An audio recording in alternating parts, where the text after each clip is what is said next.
हम कोशिश करते हैं कि नियमित अंतराल पर हम किताबों पर चर्चा आयोजित करें। एक क्रम जो पिछले महीने से हमने शुरू किया, जुलाई के महीने से, वह वेस्टलैंड बुक्स के साथ मिलकर है, जिसे हम कन्वर्सेशन इन कॉन्टेक्स्ट कहते हैं, जिसमें कुछ किताबों को मिलाकर हम किसी एक थीम पर या एक विषय पर बात करते हैं। और उसमें 2 चर्चाएं हो चुकी हैं, द पॉलिटिक्स ऑफ हिंदू राष्ट्र, और दूसरी चर्चा अभी हमने हाल में की है जो राजनीतिक कैदियों को लेकर है, डेमोक्रेसी इन प्रिजन। तो उसे हर महीने चलाने का इरादा है। और इस तरह की चर्चाएं जो ऐसी किताब हमें जो प्रासंगिक लगती है, जिस पर चर्चा होनी चाहिए, हम अनुरोध करते हैं कि उस पर हम बातचीत कर सकें। तो आज हमारे पास एक किताब है, अगर आपके पास है तो प्लीज शो द बुक। लेखक को ऐसा लगा कि वो खुद मौजूद है तो किताब क्यों लाया हमने। प्लीज एक कॉपी और दे दीजिए, वहीं से लाइए। Sorry for not thinking about it. You have to show the book to encourage them to. Okay, everybody go out, buy the book.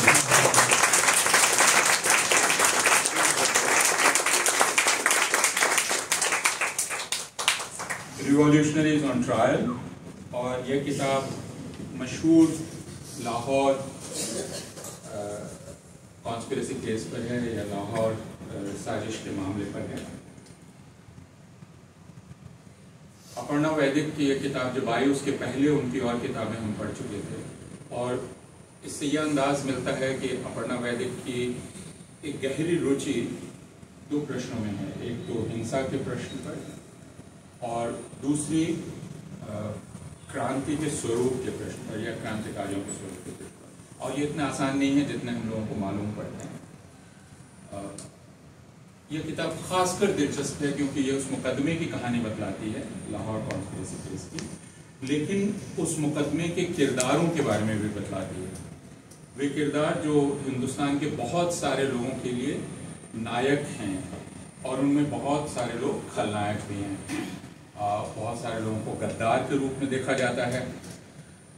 लेकिन इस किताब को पढ़ते हुए जान पड़ेगा कि जो धारणाएं हम उनके बारे में बना रहे हैं, वह धारणा बनाना कितना न्याय संगत है और कितना न्याय संगत नहीं है। हम कितना उनके साथ इंसाफ कर रहे हैं और कितना नहीं कर रहे हैं, और जिन हालात में वे अपने फैसले कर रहे थे वे हालात क्या थे, और उन फैसलों के बारे में जो हम फैसला करते हैं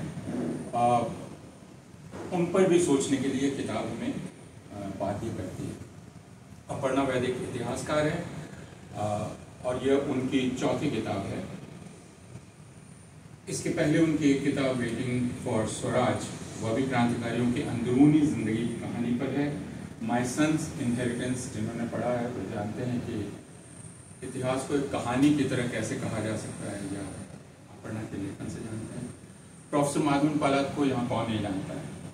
मैं अभी देख रहा था उनके कुछ पुराने छात्रों को ये शिकायत करते हुए कि आप उम्र दराज क्यों नहीं दिख रहे हैं। तो लेकिन यही सिर्फ उनकी तारीफ नहीं है, इसलिए, और यहाँ बैठे हुए ज़्यादातर लोगों को प्रोफेसर पालात के बारे में मालूम है। वो यूरोपीय इतिहास, खासकर रूसी इतिहास की जानकारी अगली पीढ़ियों को दिलाने वाले उन अध्यापक और विद्वान के रूप में जाने जाते हैं। उन्होंने नेहरू वॉल्यूम्स का जो आखिरी किस्तें थी उनका संपादन किया है, और मुझे जहाँ तक अंदाज मिलता है कि प्रोफेसर पालात ने ही नेहरू वॉल्यूम्स में दोनों भाषाओं को शामिल करने का फैसला किया था, यानी नेहरू की जो हिंदी में स्पीचेस थी उनको हिंदी में लाने का। तो एक हिंदी वाला होने के नाते अलग से शुक्रिया अदा मैं करता हूँ प्रोफेसर पालात का। ये जो चर्चा है इसमें हम सबसे पहले अनुरोध करेंगे अपर्णा वैदिक से कि वे अपनी किताब के बारे में बात करें, और उसके बाद हम प्रोफेसर पालात से बात करेंगे, अनुरोध करेंगे कि वो भी इस किताब के बारे में बात करें, और फिर हम चर्चा करेंगे। विषय ऐसा है जिसके बारे में भारत के हर व्यक्ति को यह भ्रम है कि उसे कुछ बोलने का अधिकार है, यानी भगत सिंह, सुखदेव, राजगुरु जैसे गांधी के बारे में, नेहरू के बारे में, हर किसी को कुछ भी बोलने का अधिकार है, लेकिन उस अधिकार का इस्तेमाल करने के पहले कितनी सावधानी बरतनी चाहिए वो शायद इस बातचीत से हमें समझ में आएगा। अपर्णा, आपसे शुरू। जैसा आप खड़ी होंगी तो शायद ठीक से दिखलाई पड़ेगी।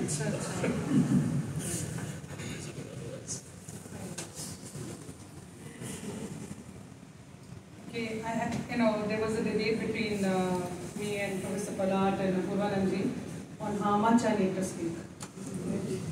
So, since I've written the book, I thought, Roland Barthes says of the death of the author, right? The author becomes insignificant and their words acquire their own meaning. And people read them and read them in their own frameworks, yeah? And we call it the hermeneutics of reading. So, yeah, I was just, I think, trapped within those ideas, thinking, कि आप लोग पढ़ेंगे, आप लोग बात करेंगे. I hadn't anticipated कि मुझे भी बहुत सारा बोलना है. So anyway, I'll introduce the book, but I want to just begin by thanking Professor Palat and Apurvananji, who have really stood by me, not just intellectually, but also in moments of moral crisis, which is rare for people to come through on those accounts for people. So I'm really grateful to both of you for that. And Professor Palat is also my dear teacher. And when we were in JNU, we were told not to take his courses along that with Neeladri's, my supervisor's course, because he's a bit of a Russian czar and can really mark you down. And Neeladri, as you know, is a happy anarchist. So between the two of them, you can just fall through the cracks and never graduate.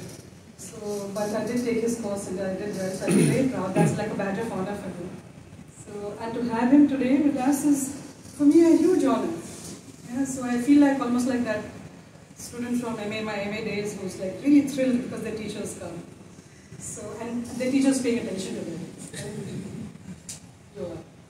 So, in a good way. So, yeah, so that's about today's occasion. But talking about the book.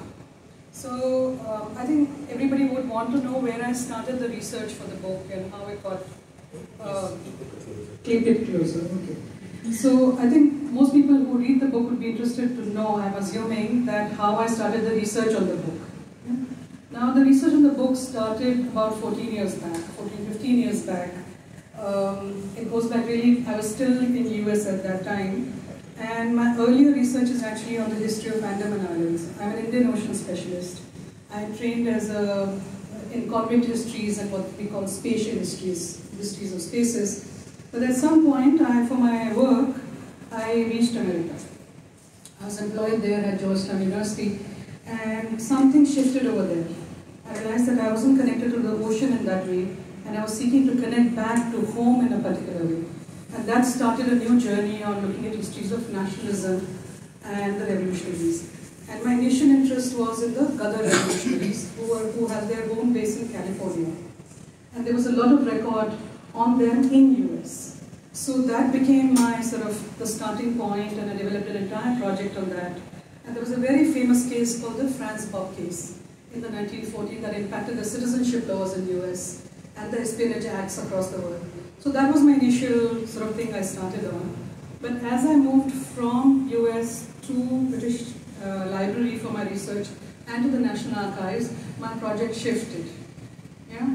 So in England, I found records of the Franz Bopp case, but also of some Bengali revolutionaries, yeah? And of this guy called James Scott.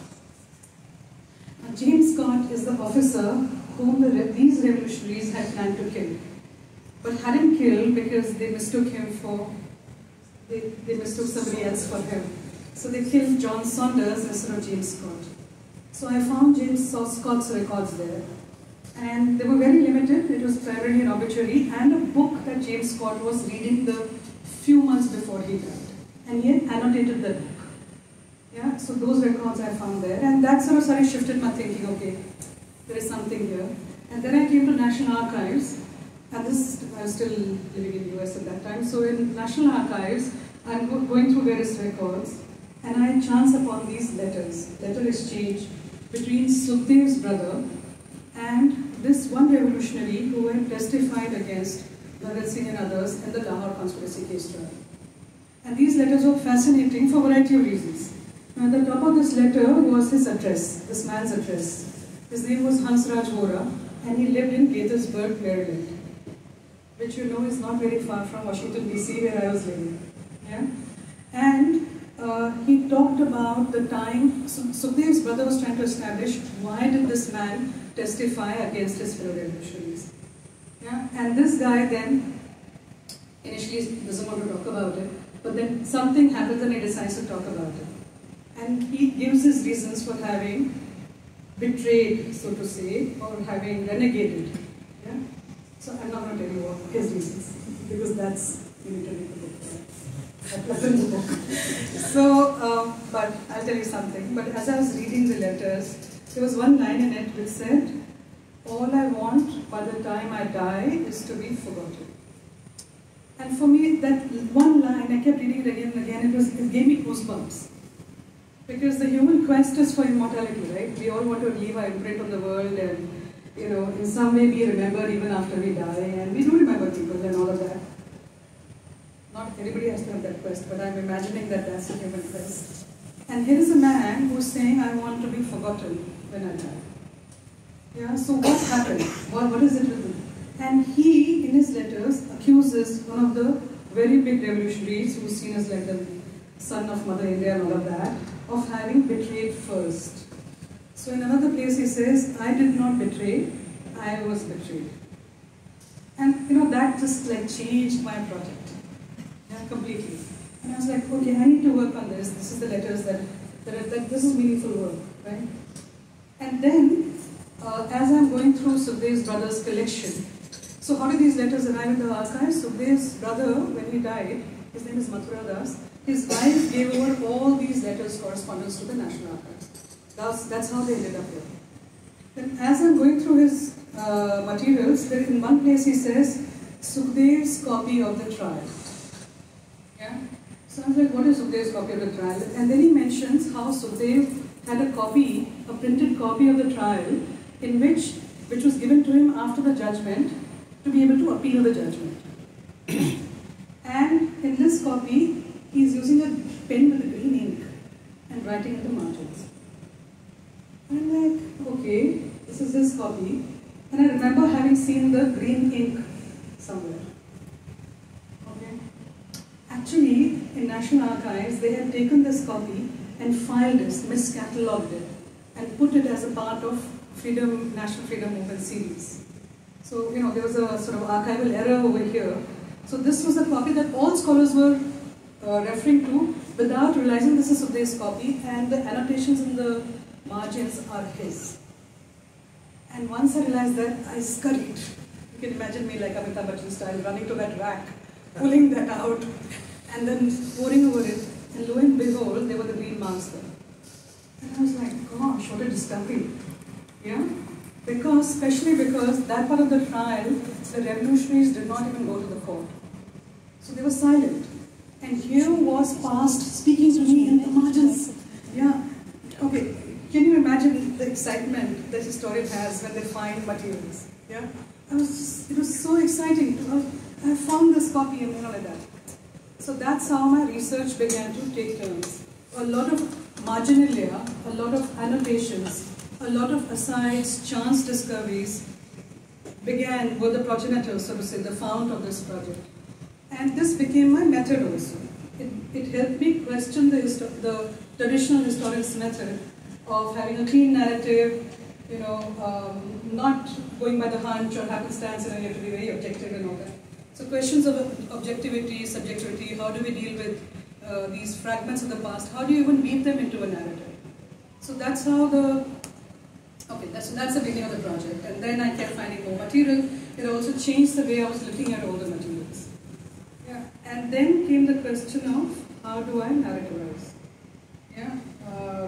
So now that took forever, because I have this folder in my hard drive which is for 2012, 13, 14 up until now, and I have 4 drafts every year. I kept rewriting the book because I wanted to narrate it. I wanted to tell the story of the trial, right? But I wanted to tell it in a compelling way. and nothing in our training, all of you are aware of that, you shall say yes when I say nothing in our training prepares us to write well. Except when you are in course of arts class. then you expect to write well and write very well. Okay, so because we are writing for our peers who are used to this highfalutin language, yeah, I am used to jargon, there is an inner code that all of us operate with, some social scientists. I can use the word sociality or visuality without having to explain it and assume that the world understands it. And so how do I first master that language which is accessible, one, but also to tell this story of a very complex trial. And that's the time I got caught up into being, slightly arty-farty and looked at this. So some of you may have seen as part of your, either you like movies or you would have seen it as part of your coursework, Rashomon. Yeah, Akira Kurosawa's Rashomon. And the Rashomon is basically a story of a trial which has everybody telling the story, 4 different people telling the story from their perspective. And the movie destabilizes this idea of truth. Yeah? And the historical narration, where the historian is an omniscient narrator, we are seeking to tell the honest, truthful story of the past. That's the presumption. But when you're telling the story of the trial, there are lots of competing voices. Yeah? When you look at the prosecution witnesses' testimony, all of them are contradicting each other many times. So which is the true version? Did Bhagat Singh shoot or not in the assembly? Did he leave the gun on the chair or did he put it in his pocket? So there are 3 different versions. Also there are 3 different spellings everywhere or 5 different dates for the same event. So there's a lot of discrepancy in the record because the record is fundamentally polyphonic. Yeah? So, and my narrative is supposed to flatten it out and I have to lead it with my voice. Right? So how do you even write something like this? How do you retain, how does your narrative be capacious enough, have the capacity to carry that many voices? So it's a difficult task because, we don't have to care about it at all as historians, but I did care. So setting up the book then took time. So the way the book is set up is, there are 2 chapters on what the state did. So those are the people, they're the prosecution, right? Then there are the revolutionaries, the defendants. And then there is about 2 chapters on the people who testified or who betrayed. So the many betrayals. And some material, again, on the press and the publics who witnessed the trial. So that's how I set up the book and I was like, and that I got caught up in that. I'm trying to set it up and telling the story, giving the facts, giving the analysis and all. But then finally at some point it came through and I was ready to let it go. And yeah, and the rest you can ask me if you will.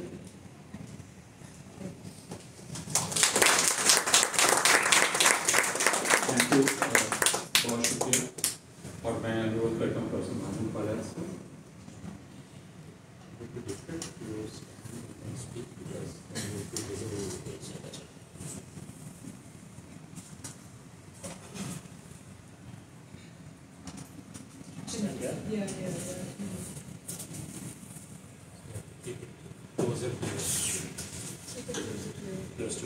Okay. Well, thank you very much, Abhivadan, for inviting me, and thank you very much, Aparna, for writing this wonderful book, which I thoroughly enjoyed reading, and I'm sure all of you will enjoy it if you have not already read it. I would strongly recommend that you do so. The book is an excellent read all the way. It is a quintessential history book because it is narrative. I know it is unfashionable for books to be narrative nowadays. You should be analytical, as they say. And you ending up like a mathematician and a philosopher or an economist. And nothing could be worse for a historian to be any one of those 3. You should write a narrative if you're going to make a story of the past. The interesting part of all histories is the detail that has occurred. You want all the details, all the personal details even, an enormous amount, and that's exactly what this book contains. All these revolutionaries, how they were in prison, before the prison, and the most exciting chapter I found was how they betrayed each other. Now that's very unusual when you're writing about revolutionaries and making heroes out of them. And you also describe how they betrayed each other. Well, that is part of human nature. As part of all power struggles, there has to be betrayals. No war is won without a colossal amount of betrayal. The most brilliant generals have had part of the other side betrayed. Alexander most famously won his great battle when the satrap came over to his side.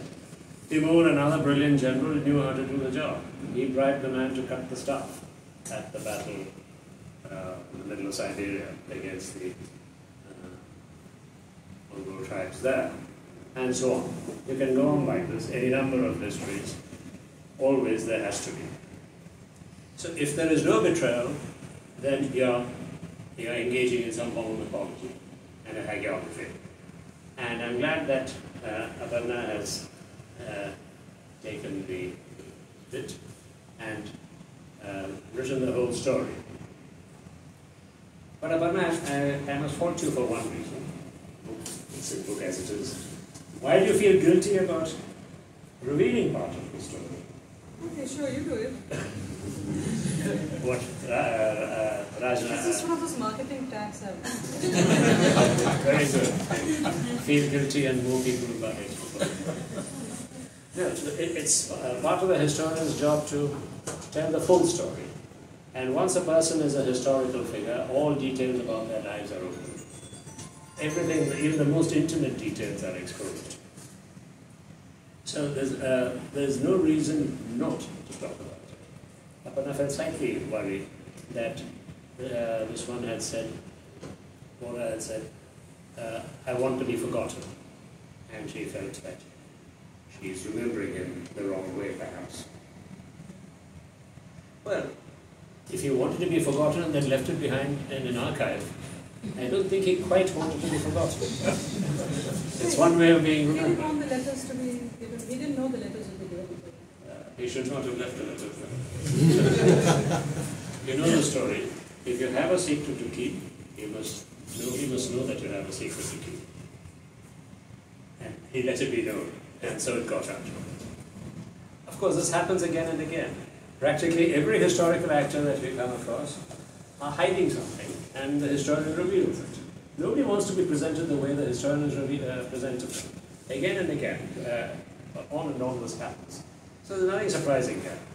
And it's interesting to see how each one of these has their own personal failings and foibles and how it is managed. And if in any number of cases they do not reveal their secrets to the police, it is because they haven't trained for it. Lots of revolutionaries are actually given fairly tough training in how to withstand torture. Now, our chaps here did not have that training. They were genuine revolutionaries, pure and simple, you can say naive, and they went into the sacrifice directly. And when they were caught, they revealed details which they should not have. But it's part of the story that they were so genuine, so naive about it, that they fell into the trap. This has happened again and again in the first generation of revolutionaries, or the early revolution, the early histories of revolutionary movements are always like this. Until you become so toughened, as you would say the Hamas revolutionaries. I can imagine they would have given themselves full training against torture. And they're not likely to reveal very much. But that is after a long experience of it. But not these people. They were very enthusiastic and straightforward about it. And what we call it. But anyway, as I was saying, a bit closer. Okay, sorry. I hope you heard all that I said. But as I said, Aparna has a wonderful command of the sources. Very impressive. In fact, I keep the entire book list as available for constant reference now for bibliography. Everything is there that I want to read. And it has a great narrative power about it, which is wonderful. Now let me pick up the main theme of the book, one of the main themes. Why did the British go in for a judicial process at all? They had all the capacity to suppress these revolutionaries. They could have executed them out of hand, without the slightest compulsion. After all, from 1857 to Jallianwala Bagh, that's exactly what they did. They just put them to the wall and shot them, or better still, hanged them, or blew them from the mouths of cannon, and so on. So why did they do that in this case? Why the sudden change? Why the squeamishness? Of course, they continued with all their torture methods and direct execution methods in the tribal areas, amongst people who are marginalized and who would not have access to the national press or the world press. But doing that in Delhi or Lahore is a different story. And they had to get their act together in a different way. So the answer that was given, one answer that has been given, and I think up to a point is acceptable, is that the British public did not accept too much of this direct suppression without trial. Now, I don't believe that entirely, that's not fully convincing, because even in neighboring Ireland, they would shoot people and repress them very directly. Much of the brutality that they exercised in Ireland was carried out in Palestine, Kenya, India, and so on. So the British public were inured to that, or they welcomed it. And they exonerated General Dyer after the Jallianwala Bagh massacre. So it is a matter of how you prime them and tell them the story about what these Indians have been doing about overthrowing the empire. And then they'd be ready to do anything. Remember in 1857, even Charles Dickens was dripping blood at the thought of what had happened, and he was calling for reprisals of an extraordinary kind. So it happens all the way. But the more convincing reason, which has been given here, and Aparna has expanded upon that, is that the British had just launched into a constitutional project as a way of neutralizing the national movement. The national movement was proving to be dangerous, and that it had become attractive to the masses. It was not confined to a very limited group or limited segment of the population. So given that, they had to also carry out due process. The law had to be seen to be looking like the law. It should not be just arbitrary punishment. Of course, they still had all the powers to pass any law they want and then say that is the law. You can pass the most arbitrary and extreme laws and then say we are observing the law and nothing else. Which is essentially how it was. And all martial law is that. Martial law means no law, essentially. It is the law of what the commandant decides is the law. And that is more or less how the British ran the place.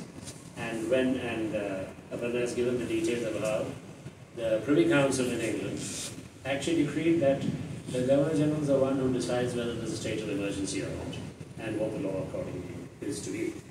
Now, if it is to be so arbitrary, then you can have any law passed, and then you're following the law at every stage. And that's exactly the process that they wanted to ensure. And that they did. But that was required as part of their constitutional project, as they had to face down the challenge of Gandhi. But I think there is a even stronger reason, which is that not only did they seek these forms of legitimation and seeking support amongst the population, but while the revolutionaries went in for theatre of the court and mobilizing public opinion by their conduct in court and exposing the British regime in India, the British were doing exactly the same. They were competing with the revolutionaries in court. They were exposing the dangers of revolution in India. They had a constituency, not only the British, not only the people in England and not only the officials in India, but Indian interests who were terrified of revolution. So they wanted to expose the dangers of revolutionaries and all that that implied. And the two sides were competing, each one trying to gain a constituency among the Indian public that would be sympathetic to revolution or that would be terrified of revolution. And so, in a sense, they became equals in the court through this method. Now, who won out in it is difficult to say. Both gained a considerable amount. There are no victors and losers in these games. Obviously, the revolutionaries were punished. They lost their lives, many of them. and others lost their futures. And finally, the revolution itself did not succeed. But that's yet another story. But the point is, both of them were competing on the same ground, appealing to the same Indian public. And it's in this, there's an interesting consideration that has come up. It is how the British actually conceived of Gandhi versus Nehru. I mean, Gandhi versus revolution, sorry. They actually, till now they had been complaining about Gandhi as a dangerous agitator who was destroying the peace in the country by mobilizing the masses, and they had appealed to all the moderates in the country, in the Congress and so on, to contain Gandhi for his mass agitations. But when the revolutionaries made their appearance, Gandhi seemed the right man. He was the one who was holding people back. He was containing revolution. He was containing violence. And they placed their bet on Gandhi and the Gandhian movement, which is an unusual development. So the British had first the moderates and the liberals of the kind that had been superseded by Gandhi. And then when the revolutionaries came, they found that Gandhi was their better bet than the revolutionaries themselves. But that was a momentary flicker, I might say. It was only a consideration, because finally it was the revolutionaries who were snuffed out, and Gandhi's movement was flourished and survived and was carried to a conclusion. So while they thought that Gandhi is the safer method, finally Gandhi is the one that caused the greatest loss. They lost their power due to Gandhi, not to the revolution itself. So it is an ironic twist in the whole story that took place. And I think that has been nicely brought out in this book very well.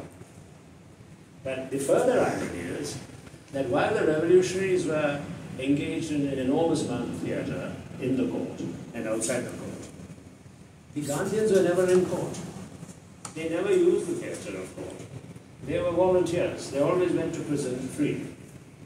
So they did not use the court for demonstrating their virtues or whatever their political ideology was.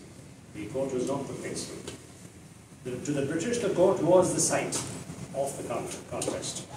To the Gandhians, the court was not the site. So the Gandhians had not conceded the court as the place where it will be demonstrated, where the contest will take place, and which will legitimize the British. The Gandhians had excluded it.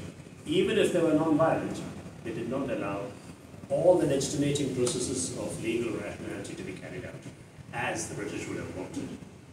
So the British lost out on that point as much, despite the non-violence there.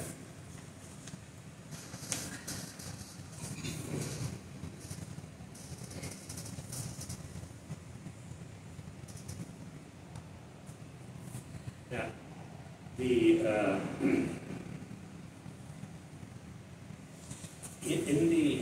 As the story played out, and as the story comes to the afterlives of the revolutionaries,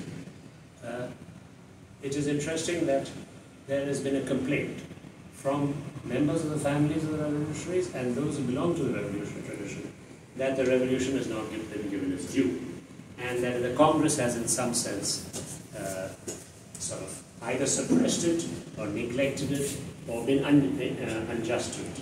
Of course, this is the standard complaint of all those who turned out to be secondary or marginal or pushed to the periphery by the main power structures in any one of these movements. And in this case, it was the Congress that had prevailed. So you have the whole legend of Subhash Chandra Bose as having been pushed to the side. You have the very manufactured complaint about Sardar Patel having been again marginalized. And amongst them, you have the revolutionaries also. But the point about it is, the revolutionaries undoubtedly created and left behind an enormous and inspiring legend, without a doubt. And it continues to this day, in one way or the other, it keeps resurfacing. But we only have a legend. We do not have a movement. It was a very, very shallow movement as it happened. Inspiring, without a doubt, people of great courage who were prepared to martyr themselves, and they did. So you have the whole record of it, and it continues to inspire. But no movement followed after that, which derived from it. They did not have an organization legacy, they did not have an ideological legacy, which could be sustained either for the purpose of the movement towards independence or after independence. When the next wave of revolution occurred with the Naxalites and so on, it was not dependent upon the legend of the 1920s and 30s. So you can have a legend without a movement and without an effect of the kind that the Congress and its organization effort made it. It is not that the Congress was pushing them to the side. They had aspired to only this much, to create a legend about themselves. The entire histrionics of the court theatre was to create a legend and appeal to the public. But what was to happen after they appealed to the public? They got sympathy. And after sympathy, what happens? Nothing. It remained a that. And that is the fate of these revolutionaries. Enormous sympathy. Even people who are hostile to the idea of revolution sympathized with them. All the newspapers were in their favor after a while, as she has documented pretty well. People disagreed with their methods, with their purposes, etc. But the sympathy and the inspiration was enormous. But they achieved what they wanted, which was to create that public wave of support. But they did not go beyond that. They hadn't created a foundation for a movement which could lead to anything more than that. So this was their weakness, their strength and their weakness. The strength was that they could do this. Anybody who wanted to create a full-scale movement would not have gone in for this. They would have done something else. They would have organized themselves and so on. And all of them were readers of the Russian revolutionary movement. But I'm afraid to say they did not read it very well. They read the inspiring parts, exactly, the Vera Zasulich action and the threat of assassination and so on, the Narodnik attempt. But they did not read what Lenin said after that. He said, terrorism, they use the word terrorism very freely, and it's something we are now avoiding, but in those days they did. Terrorism lives by sensation, and it dies by sensation. It does not get beyond that. Lenin's own brother was one of them, as you know, and he was hanged. And Lenin said, no, we will organize. And Lenin was a master organizer, the perfect bureaucrat of revolution, in fact. He organized on such a slender base, but he brought it to success. Of all the revolutionary parties, it was the Bolsheviks who were most prepared to organize. They treated organization seriously. And when the chance came, the results showed. The Mensheviks had a broader base, the Socialist revolutionaries had the broadest base. They are all very revolutionary. They all despise the Bolsheviks for being a bunch of cowards and so on, for not being revolutionary enough. But when the revolution came, it was the Bolsheviks who could do it. And it was for this reason. They treated organization and movement seriously, not just inspiration, sympathy, and sensation. And our revolutionaries got caught in that. They did not go beyond that. That's why I say they did not read the history of the revolution thoroughly or properly enough. Perhaps they should have come to a course in JNU. Now, there was no JNU. There was no JNU. There's no JNU then, that's true. And even now I wonder.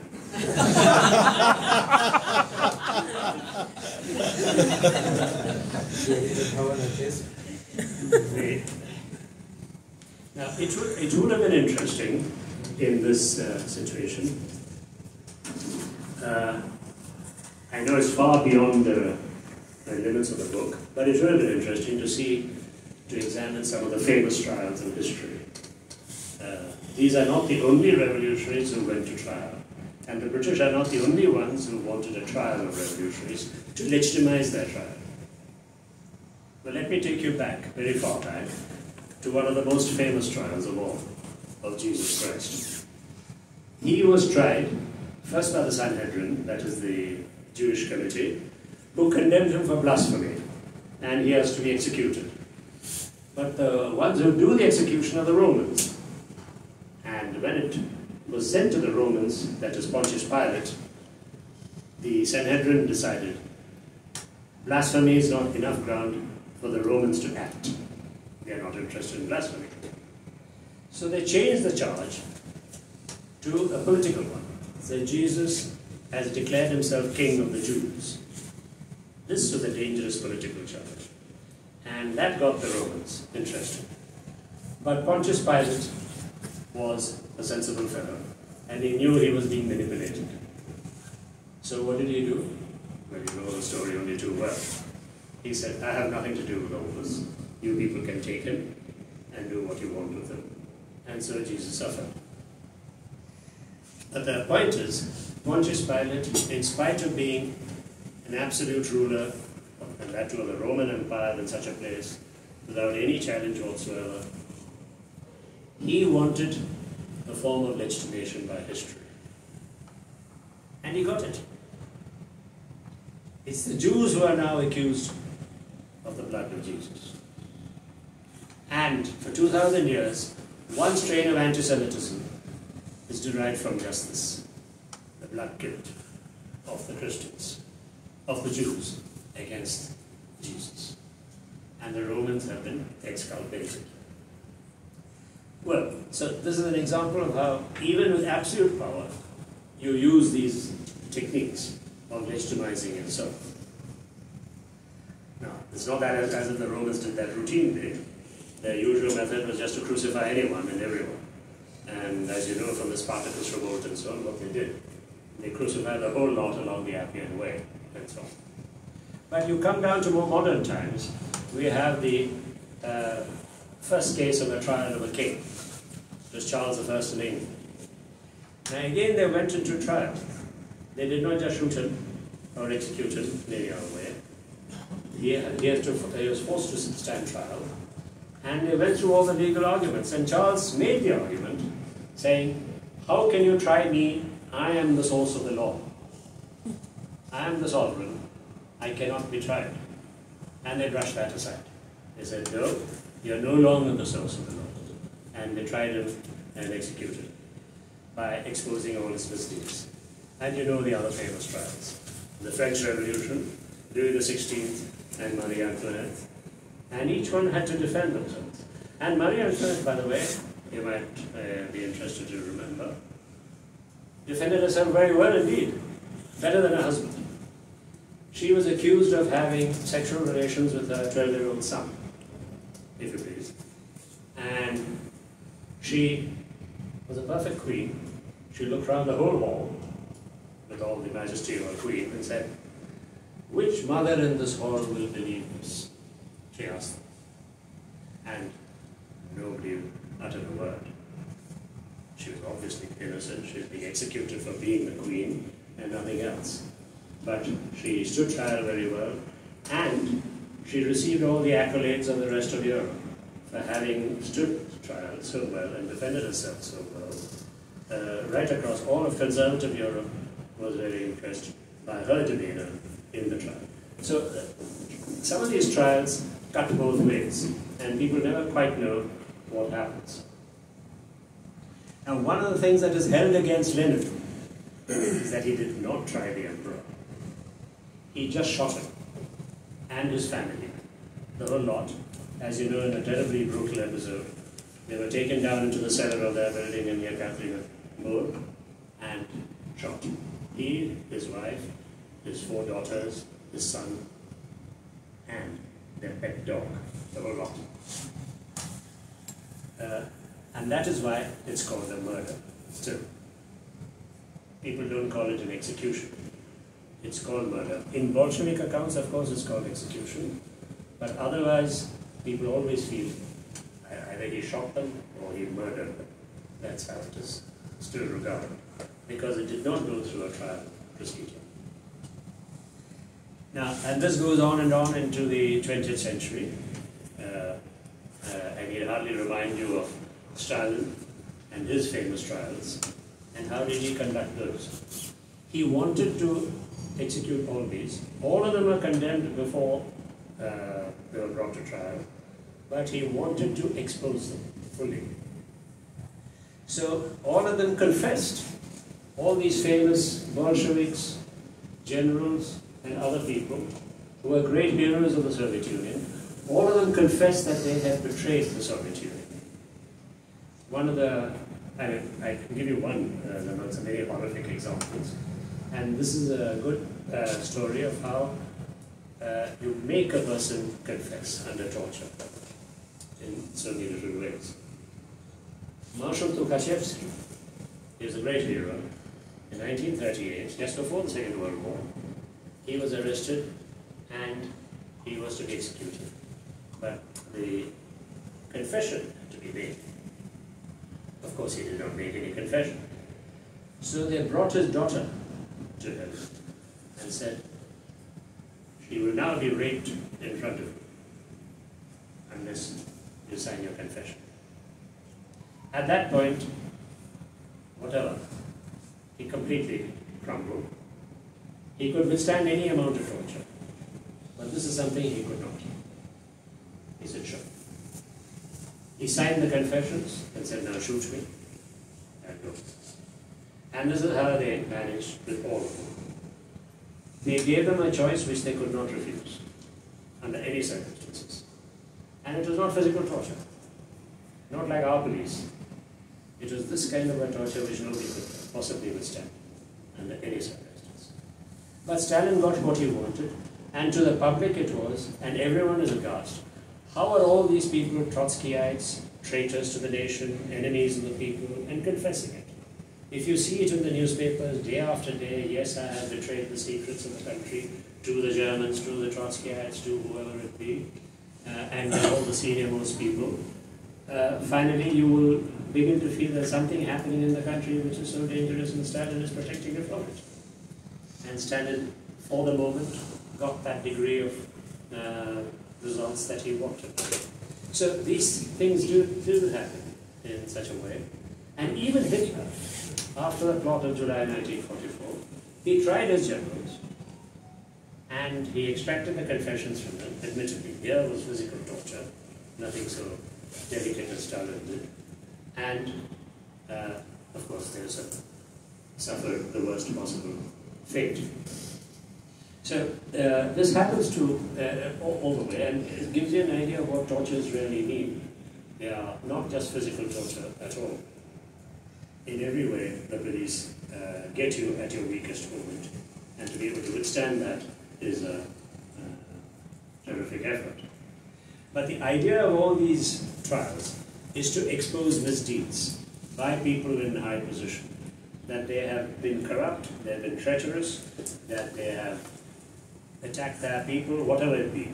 They have violated all the laws by which the country is to be run. And that applied all the way from Charles right down to today, again and again. And whenever you want to justify it, it has to be in this fashion. And you feel you need to justify because you're uncertain of your power. But if you're absolutely certain of the totality of your power, you don't need to. Gaddafi was not tried. He was just, what happened to him. But Saddam Hussein was tried. Astonishing sham trial, but he was. Bahadur Shah Zafar was tried. But the rest of his family was just shot out of hand.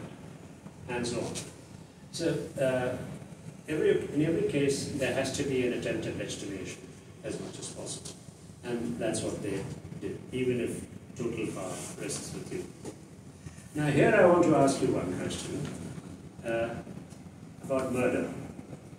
You have described the assassination of Saunders as a murder.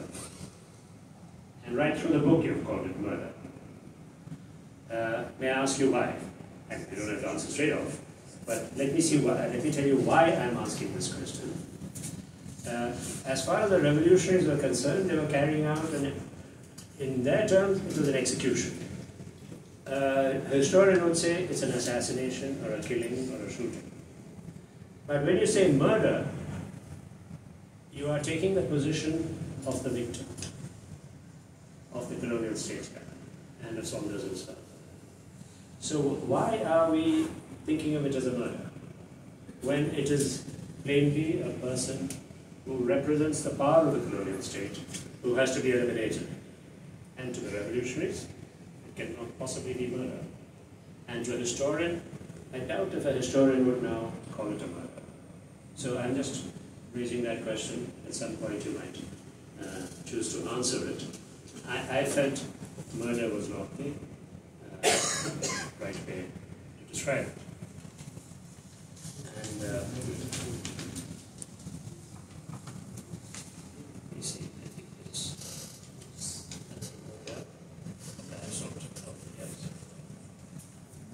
now, one of the interesting parts is, as I said earlier, the story of betrayal and all the details that came through it. And not only the stories of betrayal, but also what the revolutionaries did in their cells, outside the court, and sometimes inside the court. All those details. Now these are details that we seldom get from historians. Exactly how they experienced their own fate at that moment. What were the psychological pressures exactly that they faced? What were the physical dangers and physical pain that they suffered, and how they coped each one of them?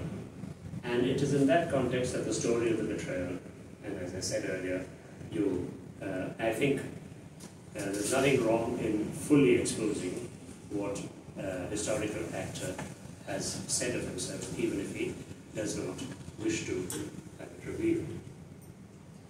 It is very necessary for us to have it. And finally, as I've already said, the narrative story is one of the most exciting parts of the book, and in the exciting aspects of the book, that we have the narrative and the analysis have been combined. If we have a narrative without an analysis, it becomes tedious. It's just a lot of detail piled one upon the other. And this is what the grievance of all non-historians against historians are. And many historians against other historians also, that they keep on putting in detail, which doesn't seem to be getting anywhere. And the PhD is, of course, the most famous site of such offenses. But a purely analytical one leaves you with an abstraction. Yeah, you feel you're not dealing with human beings, you feel you're not dealing with the exact dilemmas, the positions in which they are placed, and you are creating a neat analytical structure, forgetting that there's nothing that is ever neat. There's always the exception, there's always the leak, there's always the fracture and a crack through which some changes do take place, always. Nothing is ever as neat as we like to think as theorists. We are extremely dogmatic about it. We want to create a completely neat and clear-cut rational picture, but that is now not how life flows. And therefore the narrative is the most valuable part of any historical account, along with the analysis. And finding the right balance of narrative and analysis is one of the tough jobs of a historian, and I think has acquitted herself superbly in this respect. Thank you very much.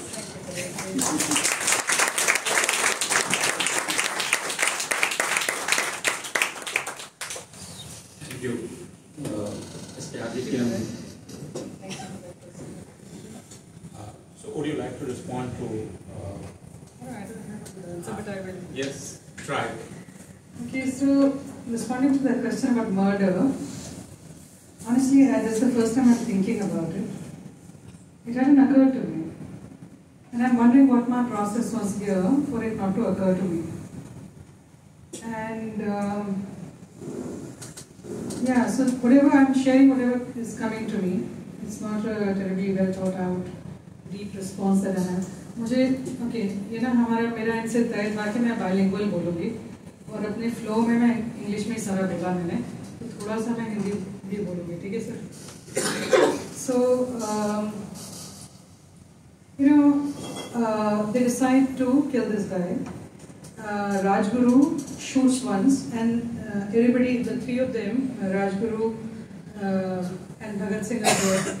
Yeah? Rajguru is a very good shot. He's got this guy, but Bhagat Singh wanted to finish the job. Yeah?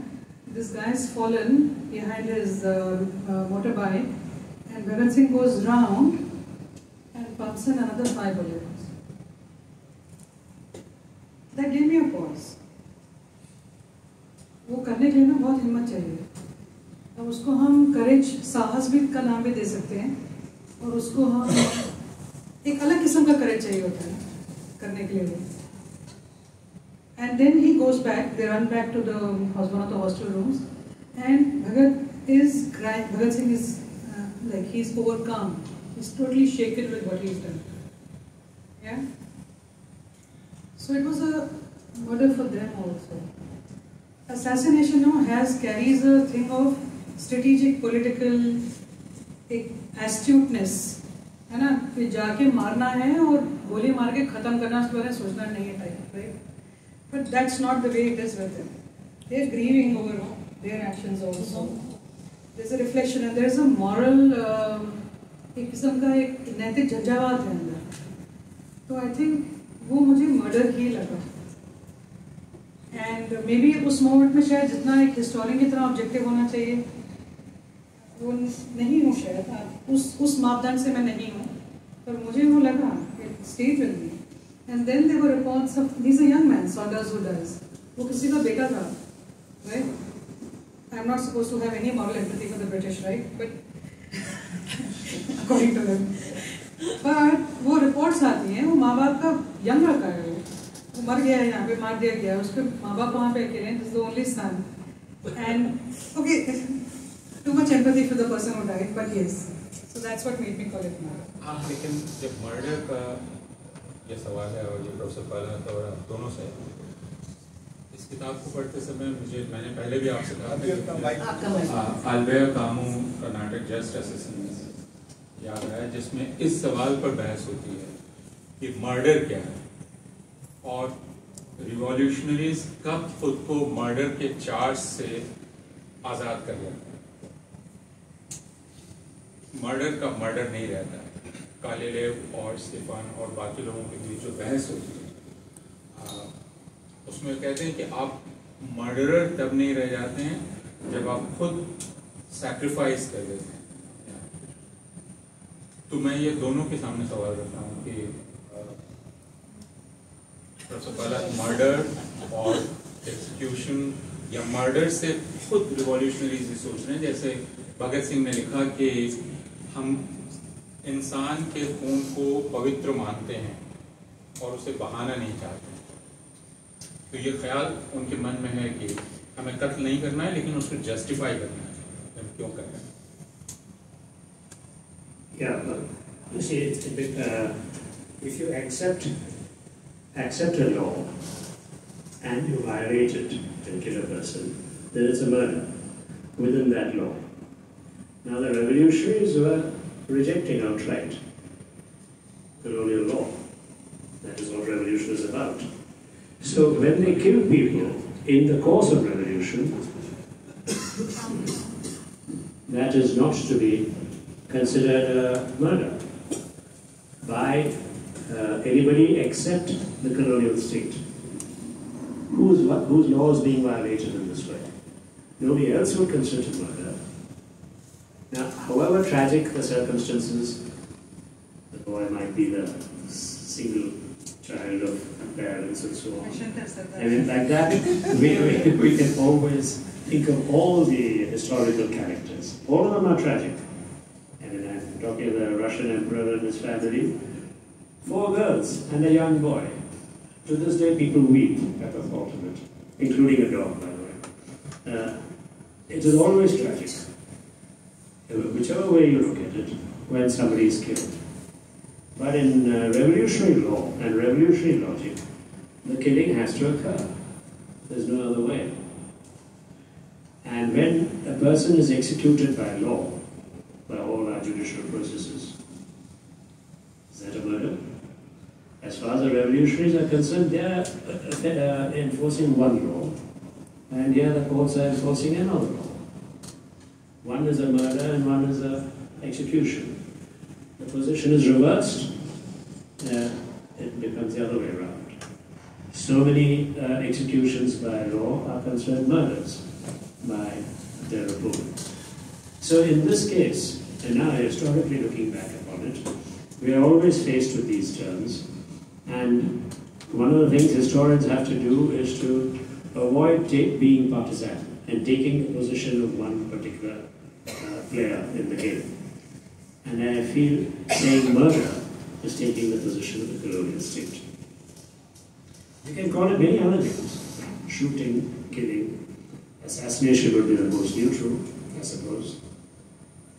If you call it execution, then you're taking the position of the revolutionaries, because execution means judicially arrived at sentence and then being carried out. Normally we would call these killings or assassinations. That's why I'm asking this question. I concede the point.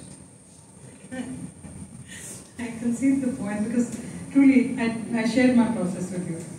I hadn't thought of it, that I was making a semantic error here is not something that occurred to me. And another thought that's occurring to me is about the whole morality associated with violence. See, somewhere I talk about it in the book, that you can't escape the moral question. And how do we even begin to engage with it? And I'm realizing the language at times doesn't serve us well.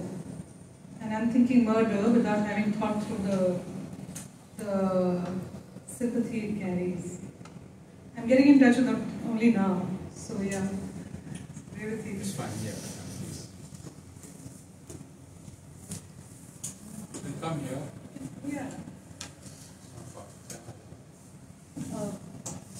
The moral question and also what you described about the Rashomon effect was the most interesting bit that I picked up. The moral question, even if you go forward to revolutionaries today, that as a journalist I've interviewed, I can think of one in jail, and I said that you're using the system to get out of jail, but you're also breaking the system through what you do. So I don't know if it's such a finite thing. I'm sort of more with you than with Professor Prahlad on this, that I think it's perfectly okay to be in a semantic quandary and to not have these things settled and say that this is a position of moral judgment and that this is siding with Saunders' family, and so that's one. But I also had this question for you about the Rashomon effect. Is the book really a process of also looking at where does truth lie, where does morality lie, who wants to be remembered, who wants to be forgotten, what is scary, what is not, the human condition? He's asking me, okay, it's nice, I enjoy listening to him, so I was trying to pass it on to him. So, yes, the book does do that, because that's where I also found myself as a historian many times. So, the person who Hansraj Vora accuses of having betrayed him is, guess who? Sukhdev. Yeah? So the first time I find this, I'm like, this guy's lying. And I know after the trial, Hansraj Vora gets admission to University College London. His father wanted him to go to Cambridge, but the admission cycle for that year was over. So the government actually facilitates him to get. So, you know how we all got our fancy education. Right? Somebody got us an admission. So he does that, comes back and joins Civil and Military Gazette, which is the Kipling's newspaper. Right? So he's making his way up in the world, and I was like, you are a beneficiary of something you did wrong. And on top of that, you're like. Right? That's my response, and that's also my patriotic response to, despite using the word murder, to Hansraj Vora. Yeah? And then I'm working through this sort of, it's like a jungle, it's a forest of material. And then I write to Kama McLean, who's the other historian writing on Bhagat Singh, amongst several others. So I wrote to Kama and asked that, Kama, I found this, what do you think about it? So Kama's standard reply was, Aparna, he's saying the right thing. So they did give out information. And my response to Kama was, in my mind, I've told Kama about it also. Kama, you're Australian. You don't get it. You don't know what it is for an Indian. Despite using the word murder. Despite empathizing with Saunders. was like, just don't get it. You guys just don't know. So, but obviously I was proven wrong. I went through the archives and I found a lot of ancillary material corroborating this. Yeah? And that put me in a grey area. It's destabilizing a lot of what we know, and how do I account for it? Then another person I found, whose material I found, was Yashpal, the Hindi writer. The much celebrated Hindi writer whose books are taught in the university till today, and whose books have been used by somebody like Apurva Nanji to understand revolutionary lives, right? Up until, yeah. So if you were going to write on H.S. Arya, on Bhagat Singh's things, so you use Ajoy Ghosh's writing, you use Shiv Verma, and you use Yashpal. I found some archival material on him being a double and forming both ways. Yeah? I didn't know what to do about it for the longest time. I didn't know how to write it up. It's also, so just one aside, Hansraj Vora lived in Gaithersburg, Maryland. I told you that, I'll tell you guys. I actually, because I was in DC at that time, I took out the phone diary, looked up all the Voras and started calling them up. Yeah, I actually tracked that guy, and I ended up calling this guy called Ranbir Vora, who was a historian of China, and who was related to Sukhdev also. उसकी बहन का बेटा था या कुछ ऐसे था, right? तो रणबीर वोरा से 2 घंटा बात किया, फिर करते करते मुझे हंसराज वोरा के बेटे ने फोन उठा लिया, उससे भी 4 घंटा बात किया, लेकिन पूरी कहानी नहीं बताई. जब उसको रियलाइज हुआ कि कुछ इस तरह का है, then he wasn't willing to engage.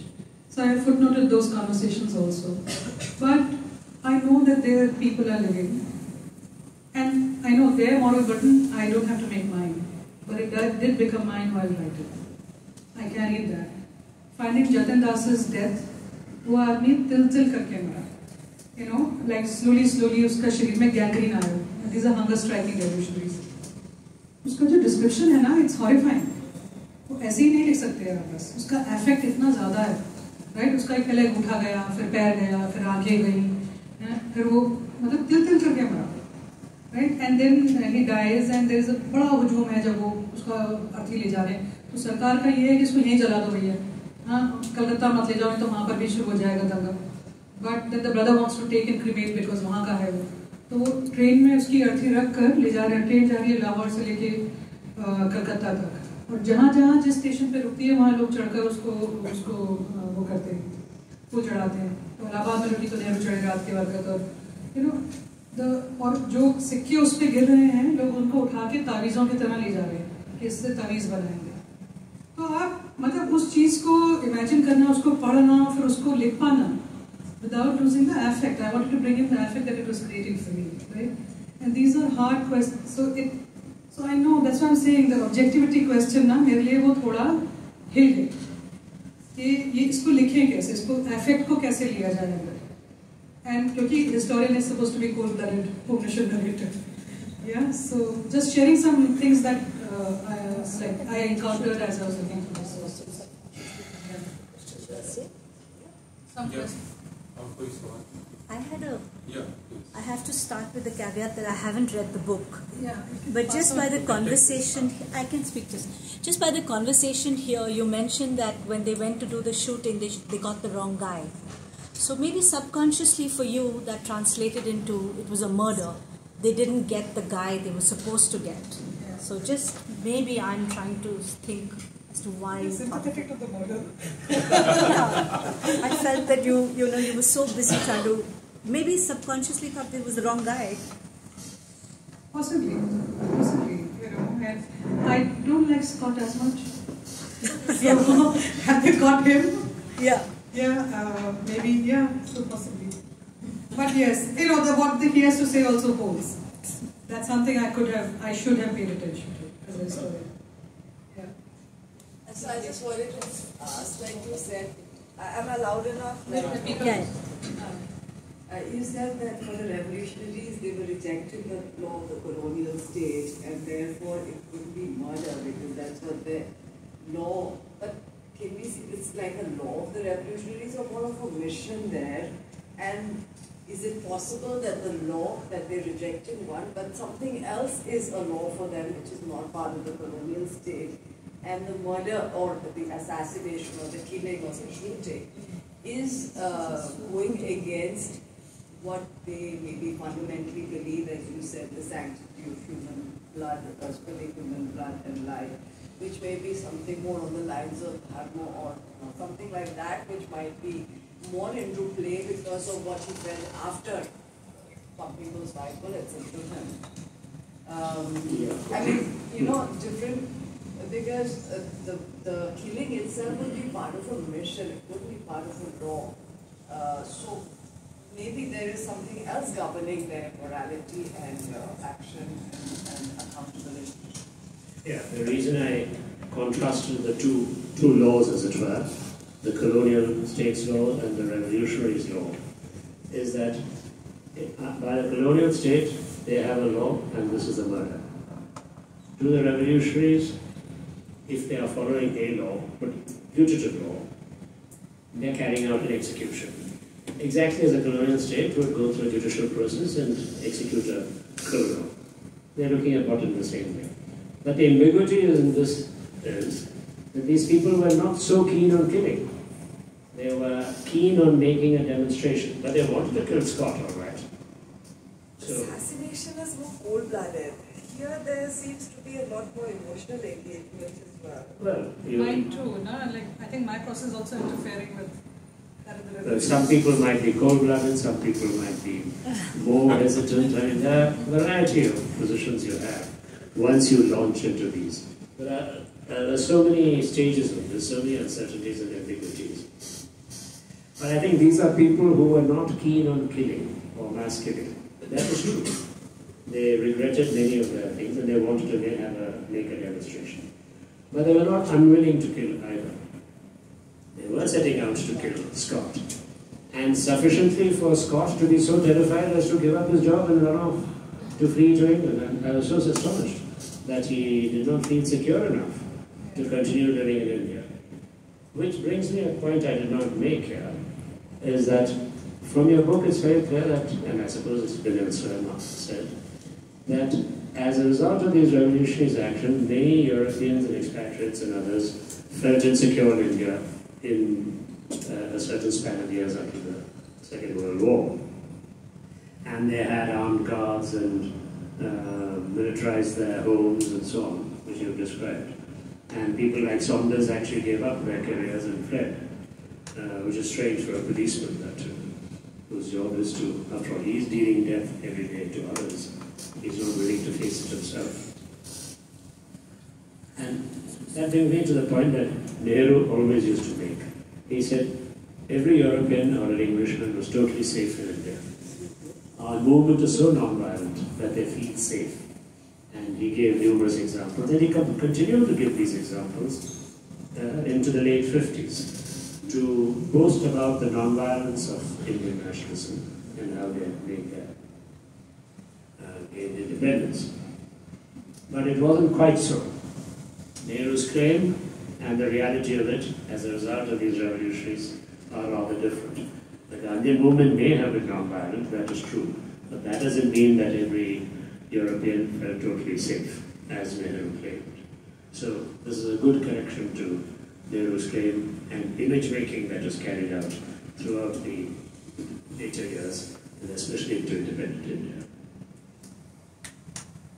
और कोई सवाल हो इसके पहले? हाँ जी हाँ, इस किताब को पढ़ते समय मुझे जो एक बात लग रही थी वो ये कि अक्सर इनकलाबियों की जो तस्वीर हमारे सामने है या जिस तरह हम उनको याद करते हैं वो एक पूरे दिमाग के रूप में एक पूरी पर्सनैलिटी जो बन गई हो, लेकिन मेरा ख्याल बार बार इनकी उम्र बढ़ जाता है।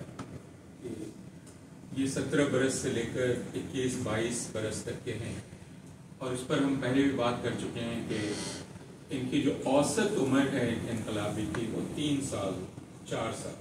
चंद्रशेखर आज़ाद शायद सबसे लंबी उम्र गुजारते हैं।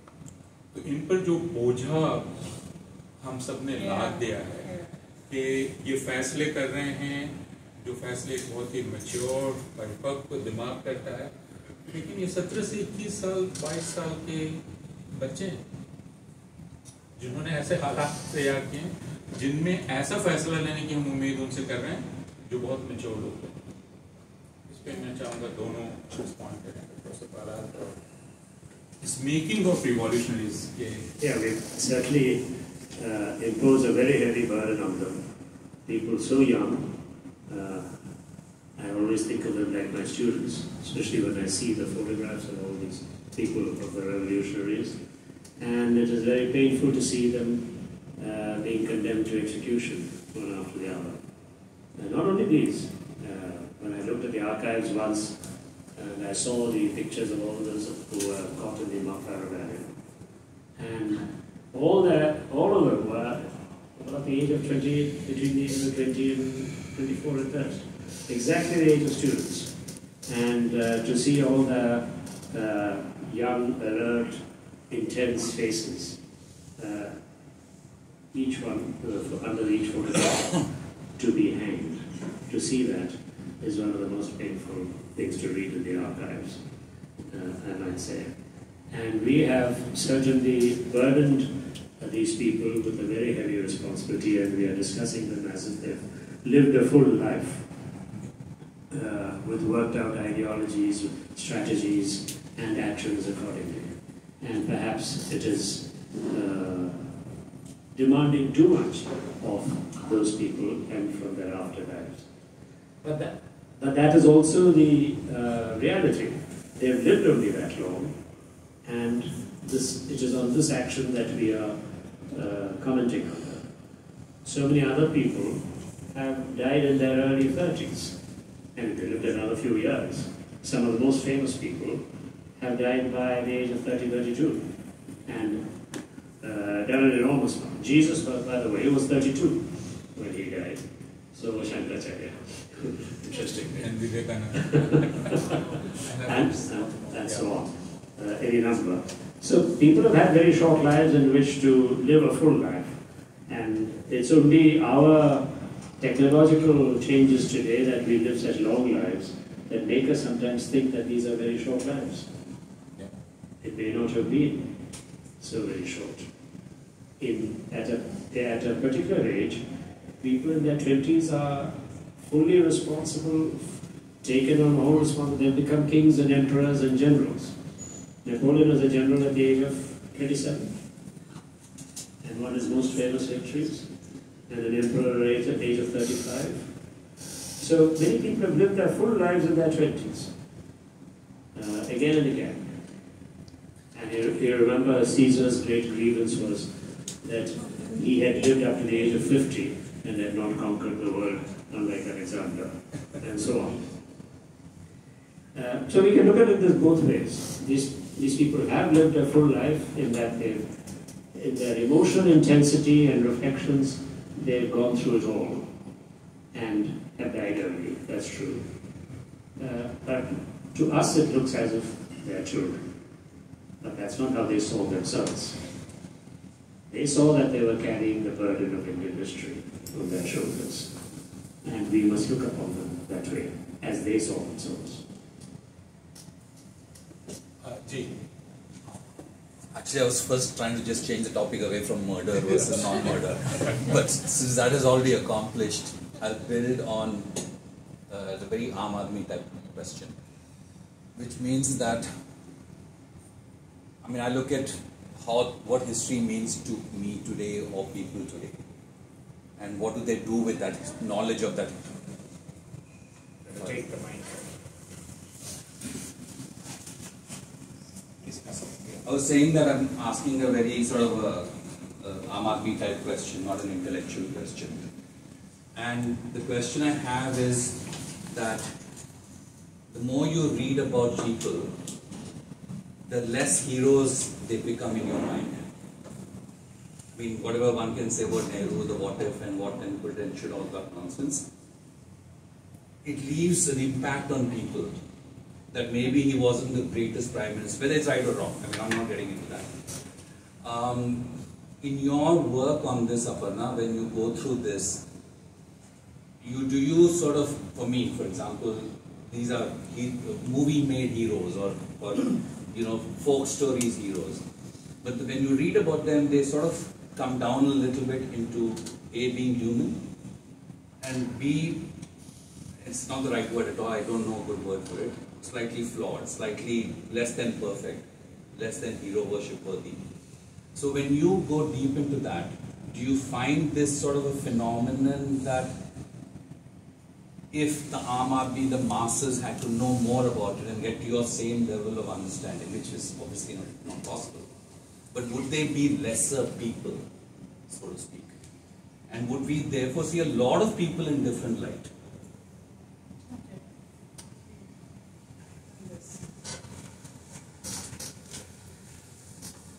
I want to respond to this. Would they be lesser people? I mean, today, for example, there's a whole movement, right? Nehru is not the great guy that people think he is. Okay? Yeah. So, whether we like it or not, among the Aam Aadmi, if you take a weighted average, Nehru is a lesser person today than he was for some in the 60s. Well, whatever the reasons might be, that is the reality. Yeah. So my point is that we don't think of these people or think of Netaji Subhash Chandra Bose in anything other than this wonderful hero, right? Like you see in a movie, Amitabh Bachchan, all of that kind of stuff. Not a single word came out of their mouths when they were being interrogated. These are the myths, if you want to call it that movies make of these heroes. Yeah, so these heroic figures, do they become So my lesser? question is, in your research that you do, if the Aam Aadmi were to get to your state of understanding of them, would they be lesser people? Or would they still be these massive mega heroes? Yeah. Take it. Thank you for If I that. may answer, I don't know if you're interested to me or to her. No, to all of you. But I would put an answer this way. However much information we have about our heroes, which we have constructed, whatever the detail, there is a perpetual desire to have heroes. It is a continuous demand almost. And whether we like it or not, even if we have exposed them all their follies and their frailties, nonetheless a hero is constructed. And movements demand heroes, and the leaders then construct it. There is a hagiography, there is a full range of divinities that come up with it, and movements are built upon that. So we want the perfect person, we want an ideal to follow, and we want to model ourselves on that. Historians keep on coming and spoiling the show by revealing all the details. And they keep on revealing not only details about individuals, but about entire nations and movements and ideologies and so on. Everything is imperfect. You can glorify your nation for all your worth. But historians will all tell you that all the things that are written by nationalist historians are all fiction. Or so much of it is fiction, with the result, to the extent that nationalist historians write fiction and theorists of nationalism always expose that fiction again and again. But we all want that fiction, because we want to believe in such a nation, that we belong to such a nation, and this is what we are creating. That applies to individual human beings also. So you can do the exposures as much as you want, but still people will demand it. There will be the next biopic, there will be the next film, there will be the next heroic representation, and that will sweep away everything else. Actually, everything that is defective about people, about nations and so on have been written by historians. It's all there in the record. But people do not wish to see it and do not wish to accept it. They want the heroes. And so you construct the heroes. And there are always people who are ready to construct the heroes. So that will keep going on. Yeah, so we are the quintessential party poopers. We go spoil all the parties, especially the Nationalist Party. So, having said that, देखिए इतिहास अपने आप में कुछ नहीं है. इतिहास वो है जो वो नैरेटिव है जो हमने क्रिएट किया. और ये नैरेटिव वर्तमान में होता है, वर्तमान के संदर्भ में होता है. It has a very presentist orientation. And present की मांग, ये तो हिस्टोरियन की मांग है कि हम इतिहास एक तरह से लिखे और ये. तो present की मांग हमेशा एक heroic past की होती है, एक celebrated past की होती है. Whatever, like we dive into the past to pick out the heroic moments of history or what we can celebrate.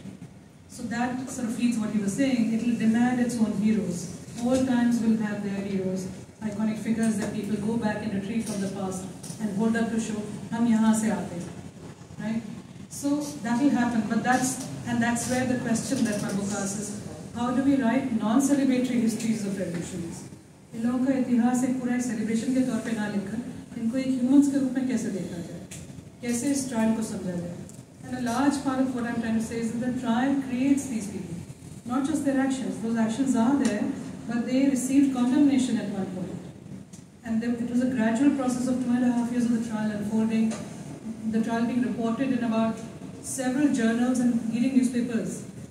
Not just small columns, but बड़े-बड़े पूरे पन्नों के न्यूज़ 2 साल तक फर्ज करिए आप पढ़ रहे हैं.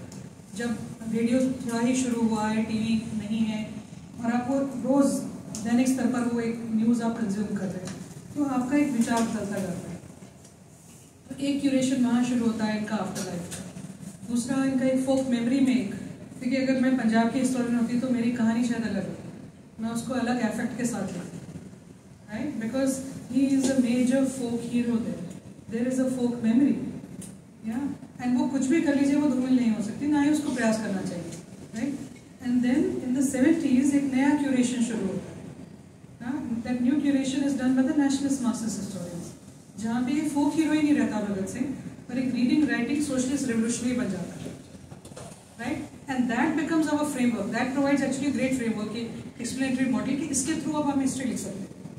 So all the historians returning to this point are writing up until certain point are going through that framework, because folk hero का थोड़ा ट्रबलसम हो जाता है, तो हम let's go with that. And the historiography in past 10 years has critiqued that 70s framework, saying that explanatory model created its own celebration of a particular country. और धीरे धीरे वो साथ में राइटिंग भी अप्रोप्रिएट करता चला गया. तो मैं कह रही हूँ कि इतिहास का लेखन वर्तमान में होता है, और वर्तमान के क्वेश्चंस, वर्तमान की ज़रूरतें, वो इतिहास में हम लोग ढूंढ रहे हैं.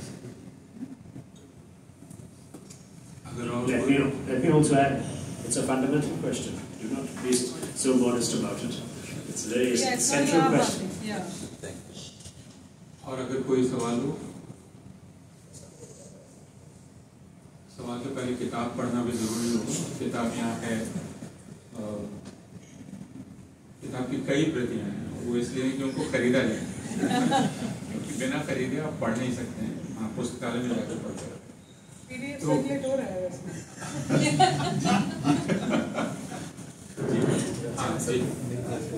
Please come. A suggestion actually. Yes, sir. Fast.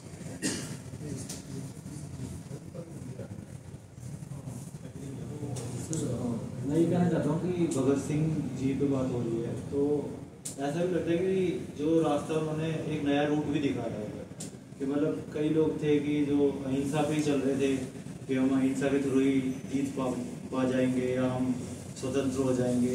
अभी हमारा कल गणतंत्र दिवस भी था, तो मुझे लगता है कि भगत सिंह ने ये भी दिखाया है कि हम दूसरा रास्ता भी अपना सकते हैं. तो उन्होंने दूसरा रास्ता भी दिखाने की कोशिश करी लोगों को कि भाई कि हाँ, लड़ाई से भी जंग जीती जा सकती है. वो भी हमारे साथ उल्टा कर रहे हैं, तो हम भी उनके साथ थोड़ा ब्रेवरी के साथ उनके साथ भी हम कुछ ऐसा ही दिखाए जिससे वो लोग डरे. ऐसा मुझे लगा.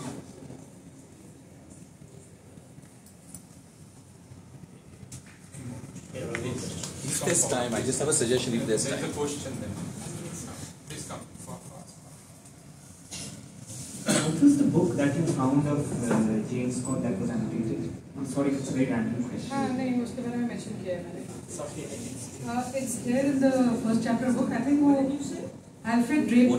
Which book of Scott's that I found? It's not written by him. This is a book that he was reading on Amritsar. It's Alfred Draper's book. तो वो पढ़ रहा था उसको, और मार्जिन में पेंसिल और पेन से उसने कई जगह टिक लगा रखा है, या डबल लाइन या कमेंट लिखा हुआ है. And it was very interesting कि कौन से पैसेजेस हाईलाइट करे हुए थे उसने. वो पैसेजेस वो सब थे जो जनरल डायर के फेवर में थे, या which was citing the government reports. Alfred Draper is not like saying that what General Dyer did right, but when he's citing the records that favor General Dyer, he was yes, you know, like that. So that was the book. And that book had been gifted to Scott by his son. And Scott के मरने पर उसकी obituary के साथ ही किताब his son had given to the one police officer who had put it. So उसका record की भी journey है. बेटे ने किसी ऑफिसर को दिया जिसने ब्रिटिश लाइब्रेरी में जमा कराया, and then it came into my hand. इसका जवाब पढ़ना आपको ये देना चाहिए था कि ये बात इस किताब में अरे लिखी हुई है और वो किताब वहाँ पर है और ये इस पृष्ठ से इस पृष्ठ में है, तो आप कृपया उसे खरीदिए। One marketing mistake and I forgot the club. तो मेहरबानी करके ऐसे जितने भी सवाल हैं उनके जवाब किताब में हैं, किताब बाहर है और उसके अलावा भी तो आप किताब जरूर खरीदिए। और अगर हाँ जी आप एक सुझाव देना चाहते हैं। अनफॉर्चुनेटली मैं एंटी मार्केटिंग की मतलब एक्सेप्ट कर रहा हूँ। तो उस असम्पशन की कि बहुत सारे लोग यहाँ किताब नहीं खरीदेंगे, क्या आप 5-7 मिनट में एक समरी दे सकते हैं कि एक्चुअली हुआ क्या? क्योंकि मुझे भी एक्चुअली नॉलेज आया आपकी पहली 40 पेजों में हुआ क्या, किस विषय में? मतलब what did he do? What actually happened? People, I mean, most of he's a hero. He kills. I mean, I don't know if people even know he killed people, or they bombed people, or did he kill 100 people? Did he kill 2 people? I don't know if people know. So, I mean, I'm just the fact of life is not a. I mean, we struggle to get the book here, right? Even the 3 books. So, given that assumption. I know what I'm saying is that it's difficult to find people who owned it. So I'm just saying, if you have time for the benefit of everybody, is it worth taking 5 to 7 things? And I mean, just tell what actually happened. मतलब भगत सिंह ने क्या किया था? Yeah, I don't know how many people know. I didn't. Okay. I'm telling you. No, about the Delhi SMT. As organized, I don't let you answer that. That's what books are meant for. We don't organize discussion to give a digest of books. तो आप किताब पढ़िए मेहरबानी करके, जवाब वहाँ है। No,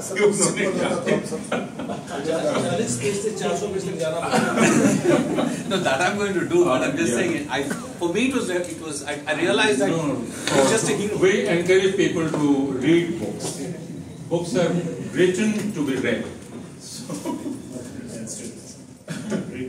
yeah. So